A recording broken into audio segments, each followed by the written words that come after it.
Un mundo aislado y remoto, todavía no explorado en su totalidad. Un territorio de grandes abismos, de altas montañas y profundos valles comprimidos entre enormes acantilados, donde el bosque nuboso oculta las huellas de un pueblo enigmático que habitó esta geografía imposible. Sus impactantes momias nos hablan de un pasado todavía encriptado. Ciudadelas devoradas por la selva.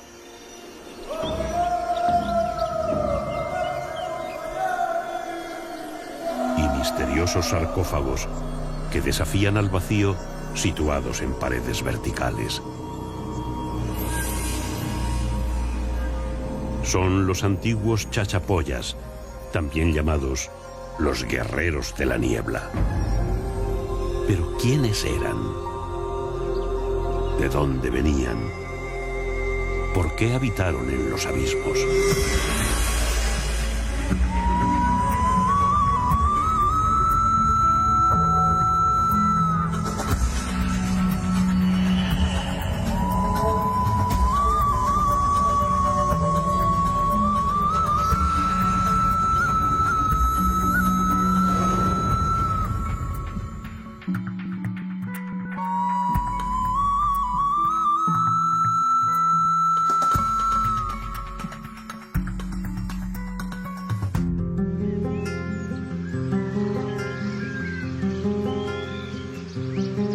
Nos encontramos en la pequeña ciudad colonial de Leimebamba, al sur del departamento peruano de Amazonas, en la provincia de Chachapoyas.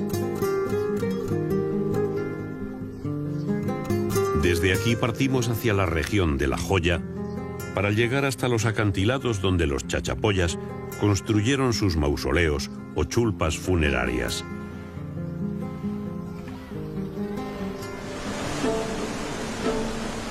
Transportamos una gran impedimenta a lomos de caballos y mulas, los equipos de filmación, los materiales de escalada, los generadores eléctricos y la comida para 15 personas. Donde vamos no hay absolutamente nada. Nos acompañan los arqueólogos Quirino Olivera y Manuel Malaver. Pretendemos filmar los contextos funerarios de los mausoleos y verificar su estado de conservación. Es un paraje muy escarpado, a unos 3.600 metros de altitud. La primera pared, denominada La Petaca, presentaba claras muestras del saqueo realizado por los huaqueros. Sus chulpas funerarias estaban casi destruidas.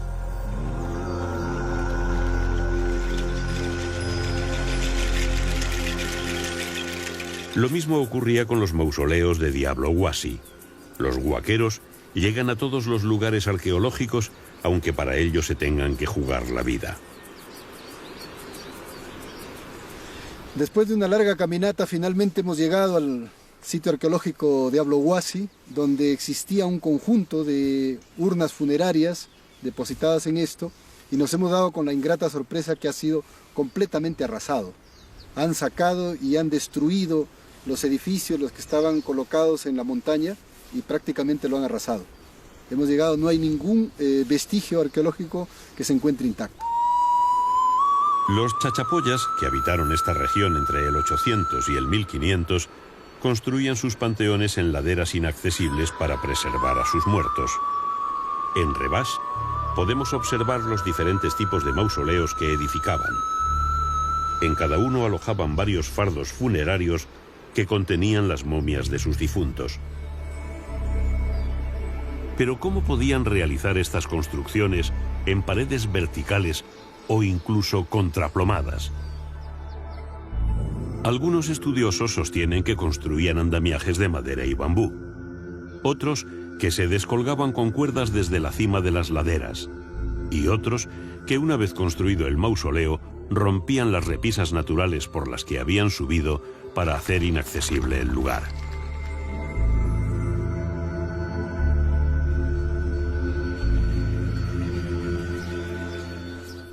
En esta réplica de una chulpa del Museo de Leimebamba, vemos cómo ubicaban los fardos funerarios que contenían los cadáveres momificados de sus difuntos.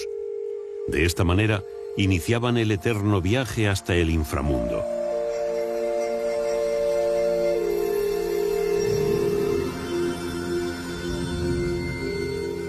Terminado el proceso de momificación, el cuerpo era enfardelado, es decir, se le embalsamaba con lienzos de algodón que constituían la mortaja.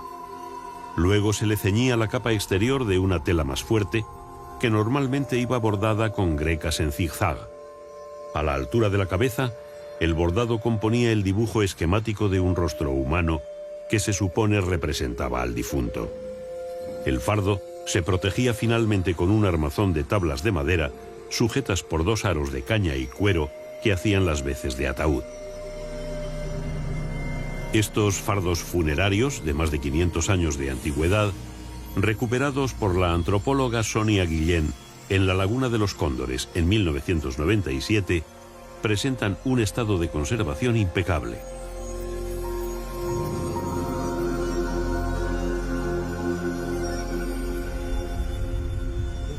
Nuestro cuerpo expedicionario, comandado por José Manuel Novoa, seguía explorando la zona. Los campesinos de la aldea de La Joya hablaban de los lugares en los que había restos arqueológicos. Y hay muchos. Hay bastantes, sí, ¿Sí? bastantes hay. ¿Con cuántas chupas ahora sí? Como 6, 7 habrá. Ya. ¿Y tú las has Sí, visto? una, ¿Tú las has visto cerradas? Cuando las has visto. No, me parece que están destruidas algunas cerradas. Algunas cerradas. Sí. Bueno, vamos a ver. ¿Y a cuánto está más o menos esto? Una hora que sea. Una hora. Yo los voy a llevar, maestro. Yo los voy a ¿sí? llevar, ¿ya? Venga. Yo los voy a llevar. Estupendo, vamos a ver si hay suerte ahí. ¿Eh? ¿Cómo se llama usted? Nixon Díaz. Nixon. Yo soy nacido Como el expresidente. Nixon. ¿Puede repetir su nombre, por favor? Nixon Díaz Farge, De La Joya mismo. de La Joya, nacido, criado acá.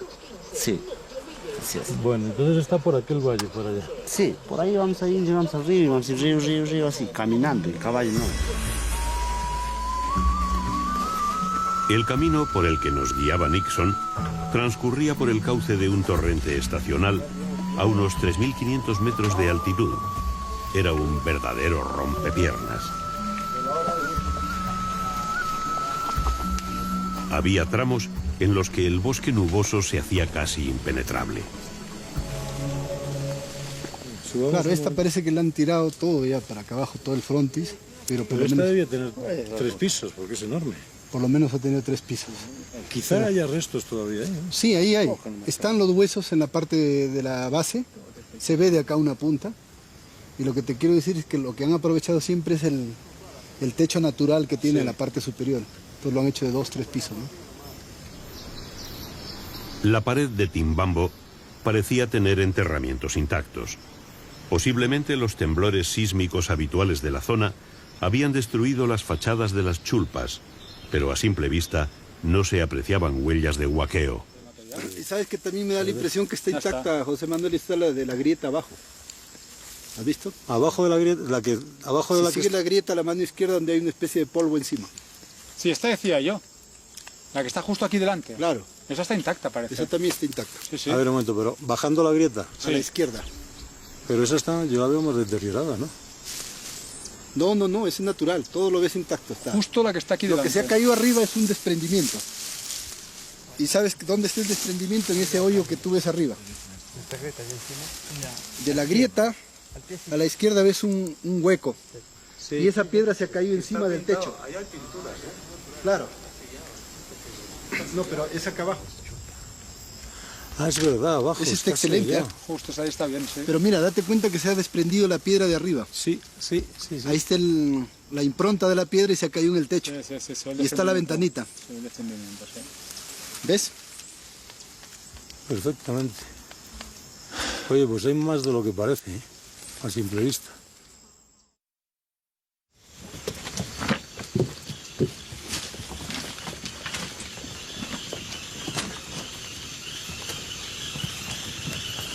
Al día siguiente, la expedición inició de nuevo el tortuoso recorrido hasta la pared de Timbambo, pero esta vez cargados con los equipos de escalada y de filmación. El microclima de esta región permite el crecimiento del bosque nuboso hasta altitudes que sobrepasan los 3.500 metros. La naturaleza en estas quebradas, apartadas y aisladas, se mantiene intacta, sobre todo en estas selvas de galería que ascienden casi hasta el nacimiento de estos cauces torrenciales a unos 4.000 metros de altitud.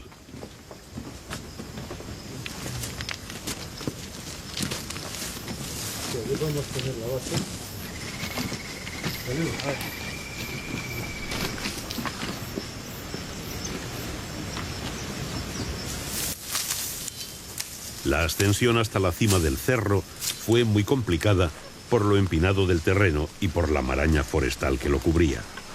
Abrir el camino a golpe de machete fue un trabajo muy pesado. Había muchas plantas espinosas y el suelo, cuando no estaba embarrado, se encontraba colonizado por musgo resbaladizo.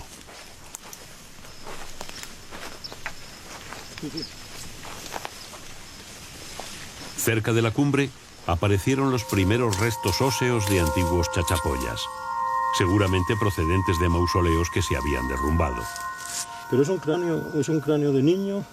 No, ese ya parece ser un adolescente de sexo femenino. Lo digo por los arcos ciliares no son tan pronunciados y la frente es más salida, que es característica que tiene el cráneo de una mujer, ¿no?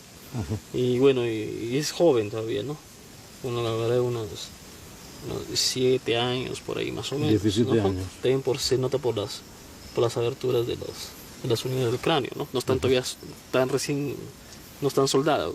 En la cima del cerro, la vegetación ocultaba la cresta de la ladera. Había que andar con cuidado para escoger el lugar del descenso. Entiendo entonces que tenemos que irnos un poquito más a la izquierda, cambio.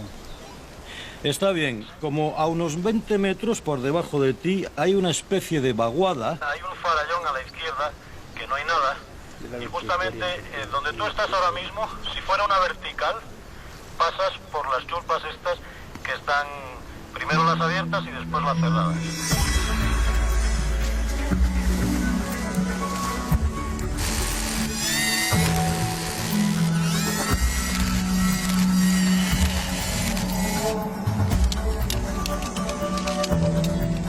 Impresiona pensar que hace más de 500 años, los chachapoyas utilizaron esta pared como cementerio abismal para alojar y proteger a sus muertos. Quizás descendieran por este mismo lugar para construir sus cámaras sepulcrales, pero sin la tecnología ni el material de escalada del que se dispone actualmente. Posiblemente algunos morirían despeñados mientras trabajaban. Todavía no se sabe con certeza por qué alojaban a sus difuntos en estos acantilados. Según el arqueólogo peruano Federico Kaufmann-Doig, buscaban lugares en la piedra donde no pudiese crecer la vegetación, principal causa de la acumulación de humedad, y que al mismo tiempo estuviesen aireados. Las momias se conservaban mejor en ambientes secos.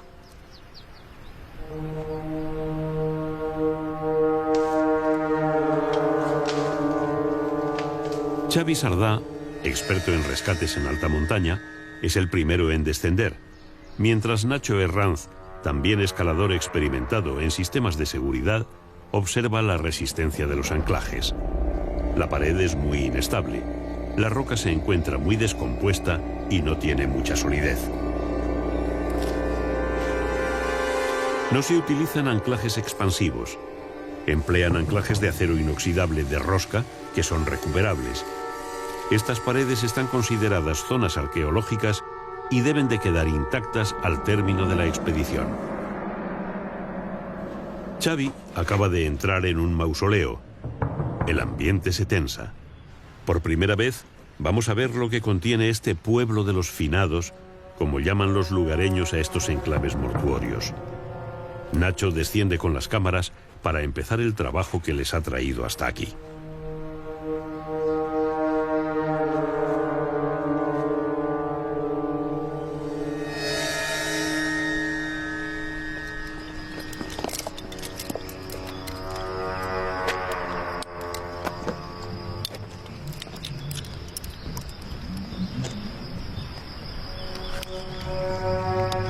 En las repisas, entre las piedras de las chulpas destruidas, se aprecian restos humanos.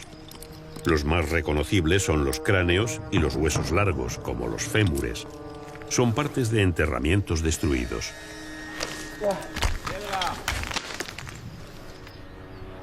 Reina el respeto.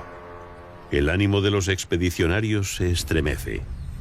Nuestras cámaras van a registrar lo que esconde el acantilado donde viven los muertos. Un espacio sagrado y reservado.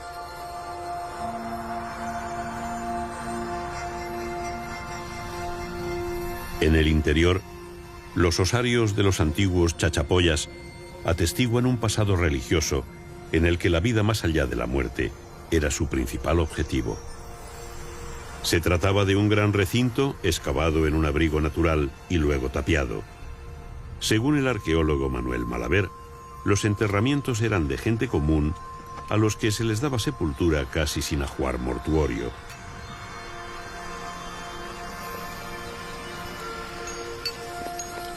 No había signos claros de saqueo, aunque podría haber existido.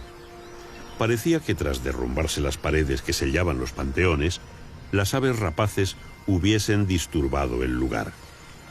De cualquier manera, allí permanecían las osamentas de estos antiguos chachapoyas como testimonio de un pueblo excepcional que habitó estos bosques nubosos y nos dejó su místico legado para que tratáramos de entenderles.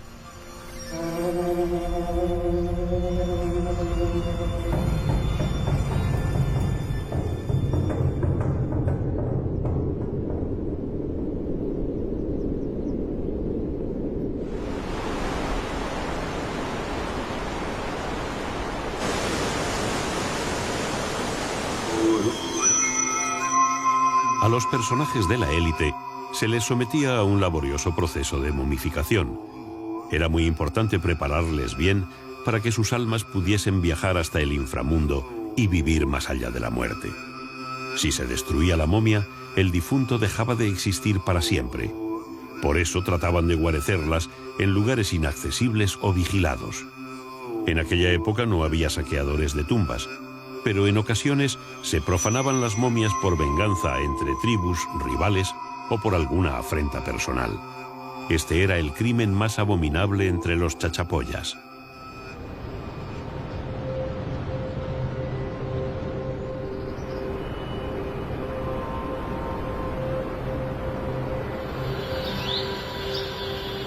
Al sureste de Leimebamba, en la laguna de los Cóndores, la selva crece pujante y desenfrenada. Es un mundo húmedo y hostil. Su majestuosa belleza a veces se torna tenebrosa e insondable. En 1996, en un abrigo natural a unos 100 metros de altura sobre la laguna, oculto por la exuberante vegetación, unos huaqueros descubrieron accidentalmente 6 mausoleos chachapoyas intactos con más de 200 fardos funerarios en un impresionante estado de conservación. Revolvieron todo y cortaron con machetes varias momias, pero al no encontrar oro ni joyas de valor, abandonaron el sitio arqueológico. Unos meses más tarde, el arqueólogo Federico Kaufmann-Doig organizó la primera expedición al lugar y registró minuciosamente el descubrimiento. Presididos por pinturas rupestres de difícil interpretación hasta el momento, los mausoleos tienen 2 pisos y ventanas que miran a la laguna. Los fardos se colocaron en la planta superior. Gracias a la decisiva intervención de la antropóloga Sonia Guillén en 1999, las 219 momias de la laguna fueron rescatadas. Esta audaz iniciativa ha evitado su inexorable destrucción, como ha sucedido en muchos otros lugares arqueológicos del Perú. Actualmente se exhiben en el Museo Arqueológico de Leimebamba en una cámara especialmente acondicionada para su conservación. El primer paso en el proceso de momificación era la dilatación del esfínter del ano para extraer el paquete intestinal a través del recto. Luego lo cegaban con un tapón de tela. Para preservar los rasgos faciales, rellenaban con algodón y fibras vegetales las fosas nasales debajo de las mejillas y la boca. Las partes delicadas, como los dedos de manos y pies, los sujetaban con una soguilla. La piel la raspaban para eliminar el vello y la curtían con hierbas como el poleo y la muña. Antes del embalsamamiento, rompían las articulaciones de las extremidades y los tobillos para forzar la posición fetal.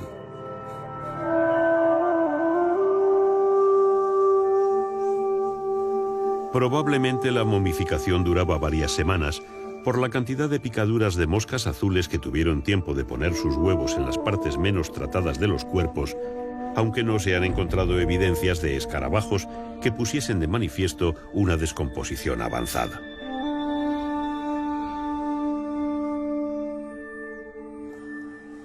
En algunos casos pudieron utilizar la técnica del ahumado para acelerar el proceso de desecación de la piel.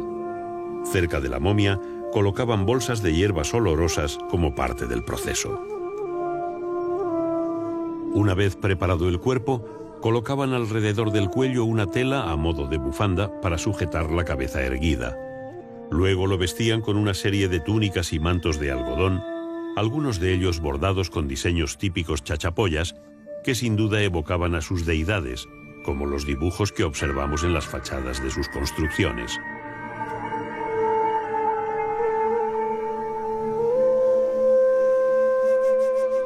Estas momias son de la última época chachapoyas inca. El uso de estos mausoleos pudo continuar durante bastante tiempo en la época colonial, al ser la Laguna de los Cóndores un lugar remoto y escondido para ser afectado por la llegada de evangelizadores.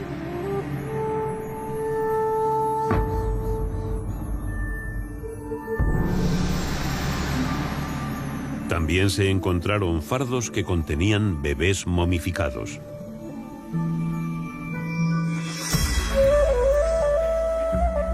Nuestro viaje en la historia continúa hacia el norte. La ciudad de Chachapoyas es un buen lugar para establecer la nueva base de operaciones.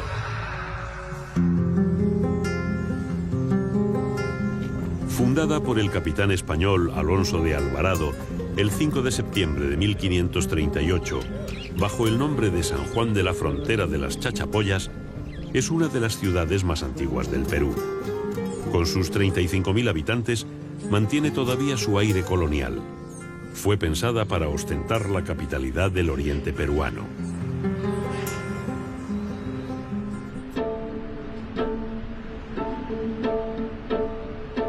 A un centenar de kilómetros al norte de la ciudad, llegamos al río Marañón, el límite septentrional del territorio Chachapoyas.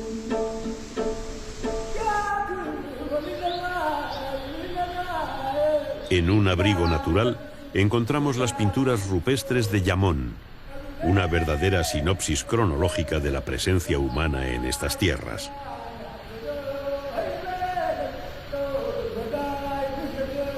Nuestro asesor científico, el arqueólogo Quirino Olivera, que lleva años estudiando los más de 10.000 dibujos que hasta ahora se han encontrado en las cuencas de los ríos Marañón y Utcubamba, data las pinturas más antiguas de escenas de caza en unos 8.000 años de antigüedad. Las más recientes son de la época Chachapoyas.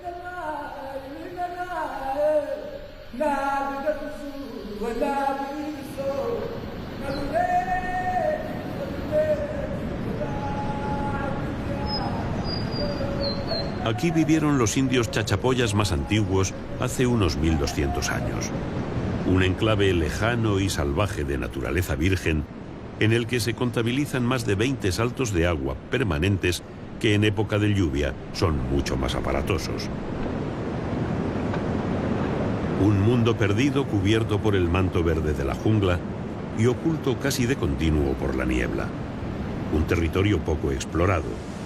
Buena prueba de ello es el descubrimiento que realizó tan solo hace 4 años el alemán Stefan Simmendorf al medir la altura de la catarata de Gocta, a la que los lugareños llamaban Chorrera, y comprobar que era la tercera más alta del mundo, con 771 metros de altura, por detrás del Salto Ángel en Venezuela y de Tugela Falls en Sudáfrica. Hasta ese momento no estaba reseñada en ningún mapa.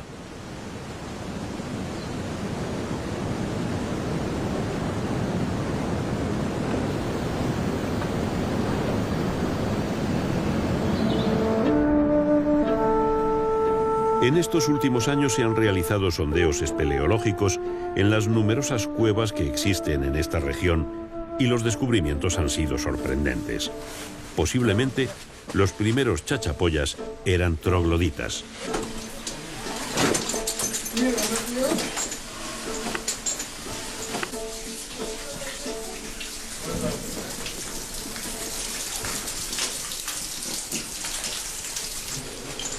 Los principales registros los ha realizado el grupo dirigido por el sacerdote y espeleólogo español Agustín Rodríguez, párroco de la Cañada Real, uno de los barrios más marginales de Madrid, bajo el asesoramiento de la brillante antropóloga Sonia Guillén del Centro Malqui.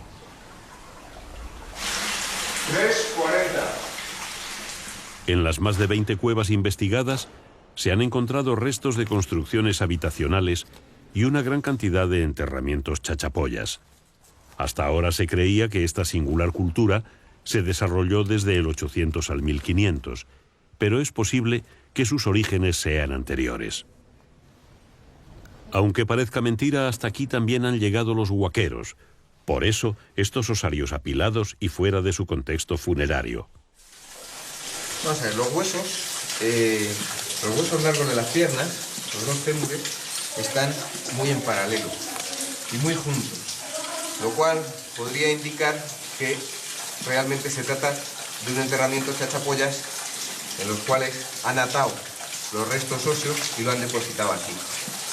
Los huesos largos de los brazos, bueno, esto sería una tibia, estaría prácticamente ligada con los huesos del fémur, pero luego tenemos aquí los huesos de los brazos también. Y después todo esto son costillas y vértebras bastante deterioradas. Aquí hay un trozo de mandíbula, aquí hay otro, y aquí hay un trozo posiblemente de parietal.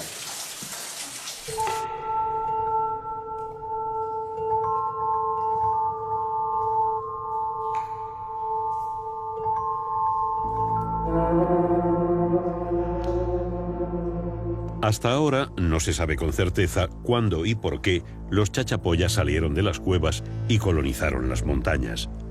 Probablemente siguieron utilizando estas cavernas durante bastante tiempo como necrópolis sagradas.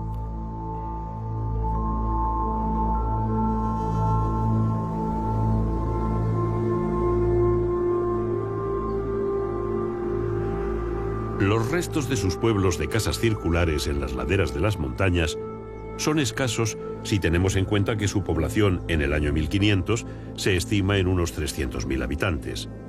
Por eso se piensa que en su mayor parte estas construcciones eran almacenes de grano edificados en la altura para preservarlas de la humedad. Sus viviendas estarían situadas junto a los cultivos y serían más rudimentarias, de materiales más livianos, con paredes de barro y techos de paja.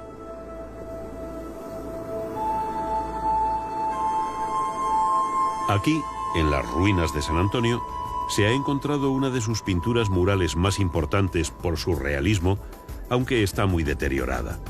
Se trata de una escena de danza en la que se aprecian sus vestidos, tocados y adornos.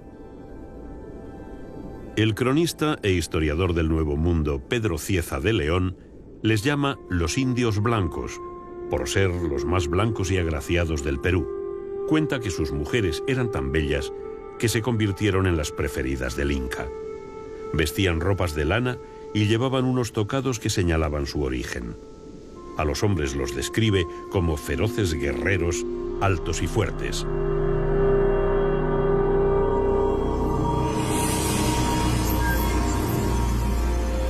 Ascendemos a Cuelap, la ciudadela de las nubes.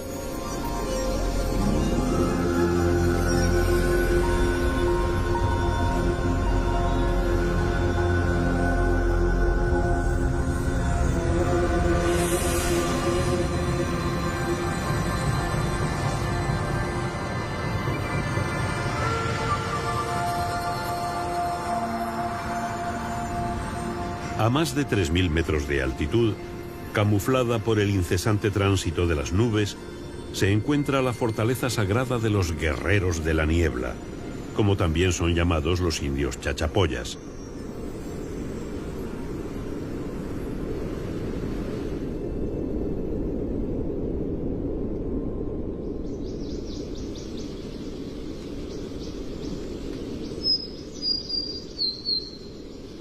Cuelap fue construida en el apogeo de la cultura chachapoyas del 1000 al 1300, en la margen izquierda del río Utcubamba, en la cima de una cresta rocosa de material calcáreo llamado La Barreta.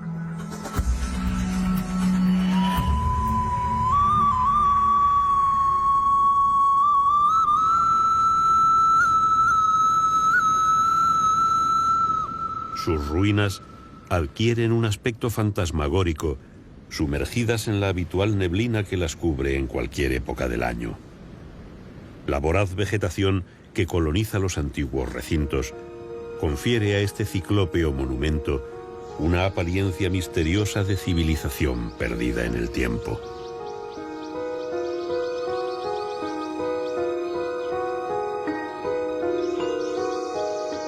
Fue descubierta accidentalmente en 1843 por el juez Juan Crisóstomo Nieto cuando resolvía un litigio de límites.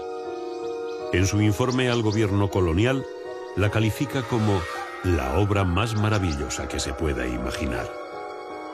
Tras describir cómo eran los edificios, sus adornos de ojos de serpiente, accesos, dimensiones y las momias encontradas, termina diciendo: este ingenioso, sólido y gigantesco reducto lítico hace creer que una nación ilustrada ocupó este territorio. Las altas murallas de unos 20 metros de altura y ligeramente inclinadas hacia el interior para darles más consistencia, tienen una longitud de 600 metros. Se construyeron con bloques de piedra caliza de hasta 3 toneladas de peso y con piedras labradas de dimensiones más pequeñas. Sus 3 accesos tienen forma de embudo, de tal manera que al final de un largo corredor amurallado, para entrar en la ciudad había que pasar de uno en uno a través de sus puertas de escasos 70 centímetros de anchura. Las casas, de 7 a 8 metros de diámetro, se construían con muros de piedra que a veces tienen una cornisa exterior para protegerlas de la lluvia. El techo, de forma cónica muy puntiaguda, se confeccionaba con un armazón de palos que se recubría con paja. No todos los recintos eran viviendas. Había muchos que eran utilizados como graneros. Se han identificado 2 sectores separados por un muro, el barrio bajo y el alto. Cuelap tiene unos 600 metros de largo por un máximo de 150 de ancho. El volumen de las piedras utilizadas en su construcción equivale a 3 pirámides como la de Keops en Egipto. No se sabe con certeza si la ciudad fue erigida como una fortaleza o como un lugar de refugio y de almacenamiento de alimentos para los tiempos difíciles. Hay estudiosos que defienden el carácter sagrado de Cuelap, donde vivía la élite de la sociedad chachapoyas y los sacerdotes que interpretaban el designio de los dioses, elaboraban calendarios agrícolas y predecían los cambios climatológicos, como las venidas del fenómeno del Niño, que siempre ocasionaba grandes catástrofes.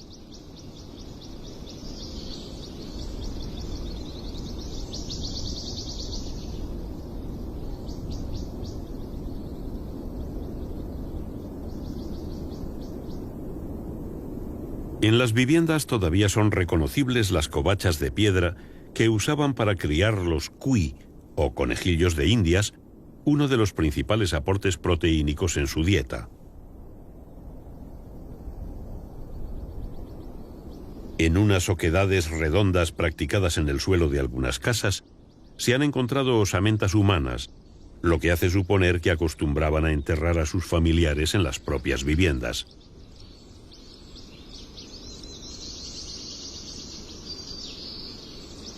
El arqueólogo Alfredo Narváez, director del proyecto Cuelap, ha documentado 415 estructuras circulares y 4 de planta rectangular y cuadrangular, estas últimas pertenecientes a la época incaica. Se calcula que la ciudad fue habitada por unas 3.000 personas.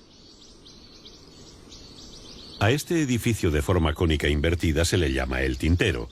En su interior posee una cámara en forma de botella. No se sabe con certeza qué utilidad tenía, un granero, un depósito de agua o una prisión donde se sacrificaba a los enemigos. Este rostro labrado en su fachada quizás nos dé la respuesta algún día.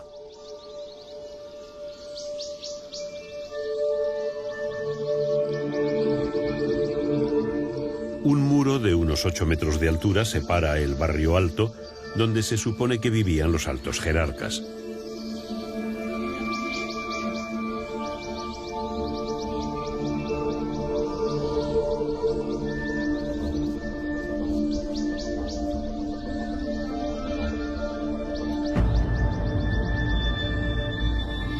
Hay edificios de grandes dimensiones que podrían ser templos en los que, aparte de sacrificar animales, se podrían haber realizado sacrificios humanos en ocasiones especiales, como ante la llegada del fenómeno del Niño.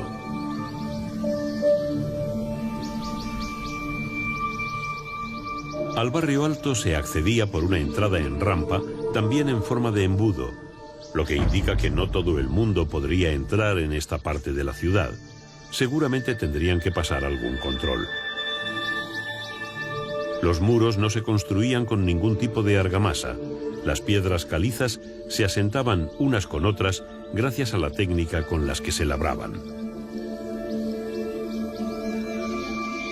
Muchos son los secretos que todavía atesora este coloso de las nubes, que finalmente se rindió al Inca Tupac Yupanqui tras ser sitiado. Los trabajos de excavación continúan y pronto se realizarán nuevos descubrimientos que nos ayudarán a entender cómo era la vida de los guerreros de la niebla.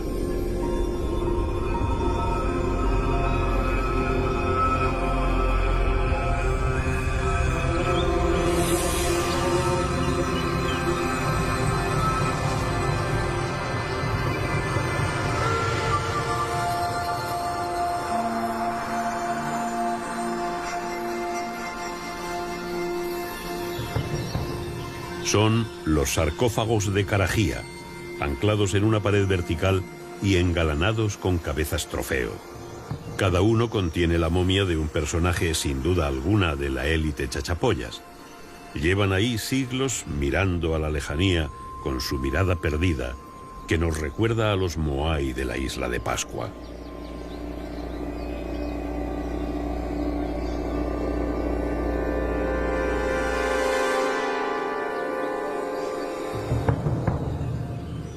Otros grupos de sarcófagos de menor rango se encuentran diseminados en las repisas y abrigos naturales de la pared.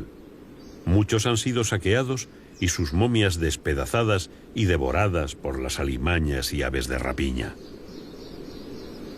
Afortunadamente, solo uno de los purunmachus, como llaman los locales a los más elaborados, ha sido profanado.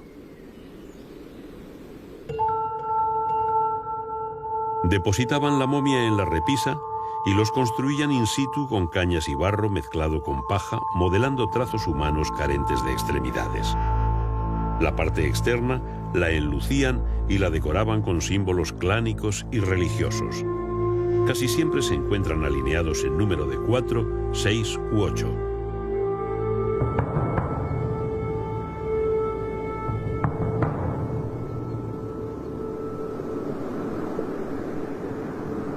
En los acantilados de Lamu y Luya, donde se han encontrado numerosos sarcófagos de diferentes tipos, todavía quedan zonas sin explorar.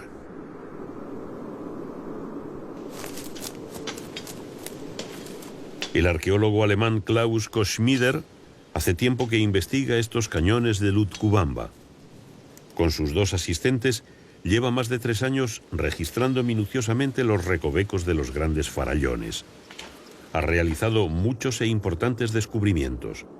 Su trabajo de campo es audaz y arriesgado. Junto a él, descendemos por las verticales laderas con nuestras cámaras. Es una agricultura desde más o menos 3 años, en los cuales nosotros hicimos una prospección sistemática, aproximadamente 2 años, y excavaciones arqueológicas en diferentes sitios habitacionales y sitios funerarios. Los caminos por los que transitamos con Klaus no son aptos para los que sufren de vértigo. Un mal paso y caes irremediablemente al vacío.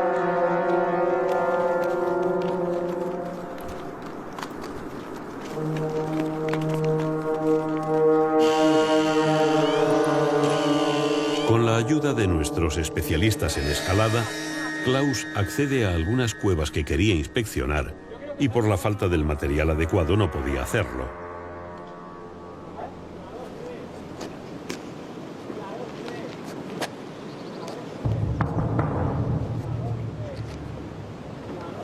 Vale, poco a poco ahora. En estas paredes verticales encontramos recintos habitacionales y enterramientos como este sarcófago intacto. Se trata de una pared que tapia una oquedad natural con una cabeza teñida con arcilla ocre parecida a los purunmachus de Carajía.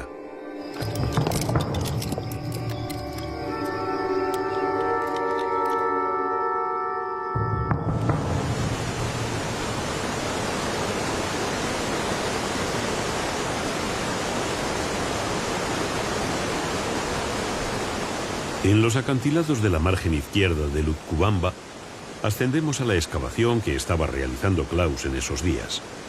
Una construcción alojada al lado de una pequeña caverna decorada con símbolos chachapoyas. Las escenas representadas nos hablan de la utilización de canoas, seguramente para atravesar el río y pescar. También hay figuras esquemáticas de hombres y animales.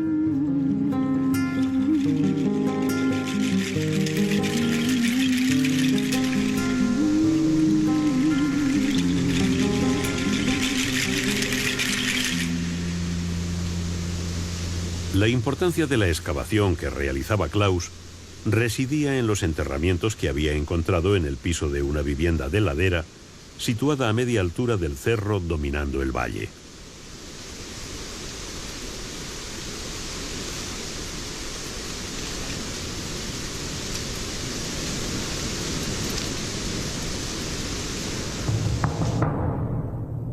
El cráneo de uno de los cadáveres había sido trepanado. Los chachapoyas aprovechaban las pequeñas grutas y los abrigos naturales para ubicar sus viviendas. El techo de roca les protegía de las lluvias. Las paredes laterales y la frontal las construían con piedras y barro. Todavía se mantienen firmes las perchas de horquillas de palo que utilizaban.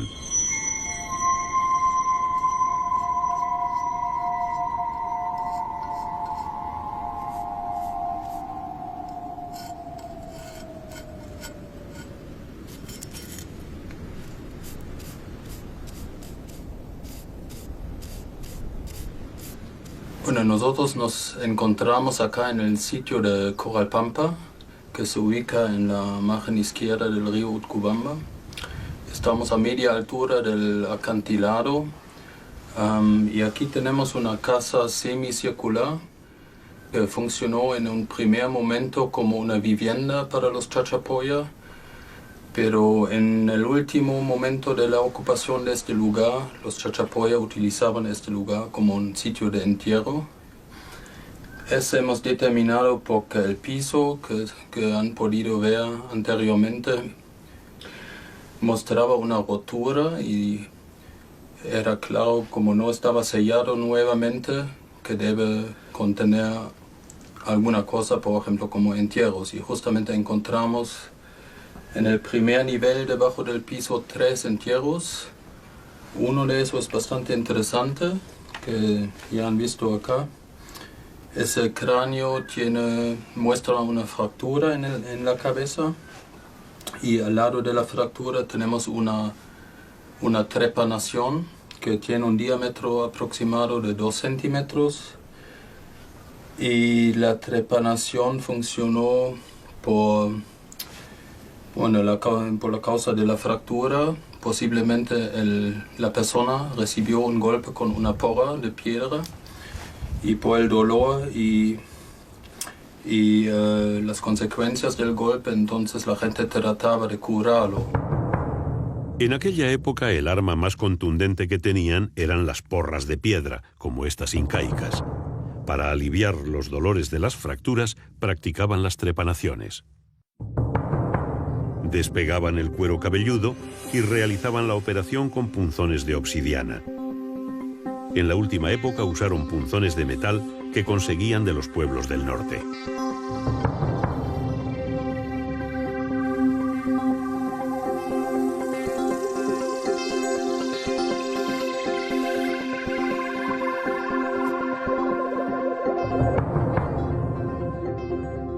La trepanación funcionó para curar al paciente o a la persona herida, porque claro que tenía bastante dolor por el golpe y trataban de aliviar el dolor poniendo hierbas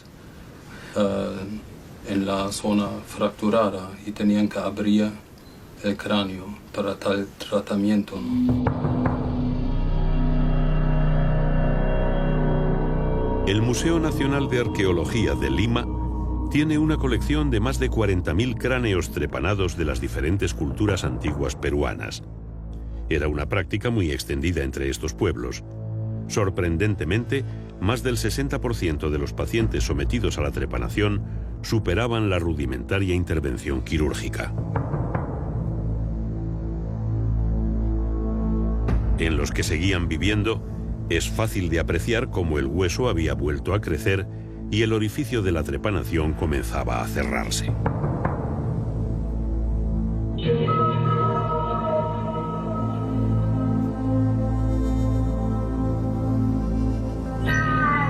En algunos casos, los orificios se cerraron totalmente.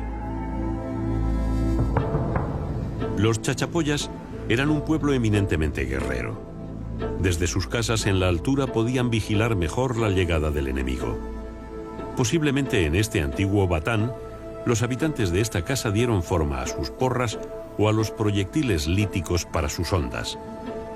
Lo sabemos de los cronistas españoles que siempre hablaban de los chachapoya como una etnia bastante violenta que practicaba la caza de cabeza trofeo.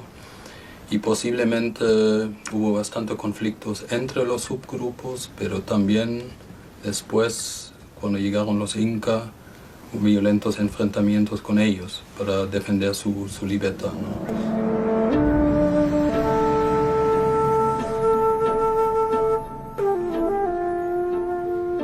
En las montañas y los cañones de la región de Lamu, sobre repisas naturales, guarecidos de las inclemencias del tiempo, se encuentran numerosos grupos de sarcófagos de diversas formas, acabados y dimensiones.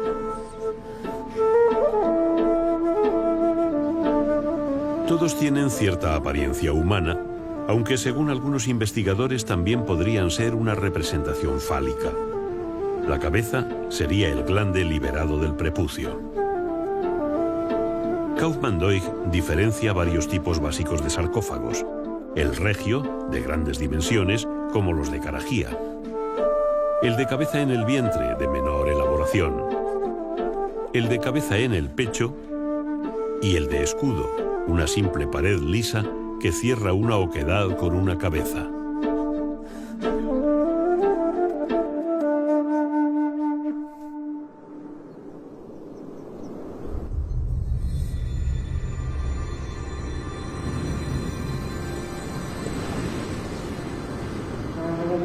Existen dos teorías sobre el origen de los chachapoyas. Hay estudiosos que afirman que procedían de los Andes. Otros sostienen que llegaron de zonas bajas de la selva amazónica. Lo cierto es que fue una cultura sorprendente, sobre todo por sus manifestaciones religiosas de culto a los muertos. Sus arraigadas creencias en la trascendencia después de la muerte hicieron que se convirtieran en los arquitectos del abismo.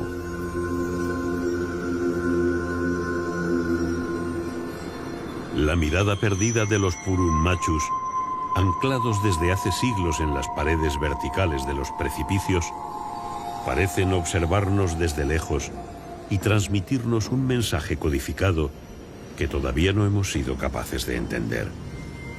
Su presencia en las montañas es como un testimonio histórico de su existencia.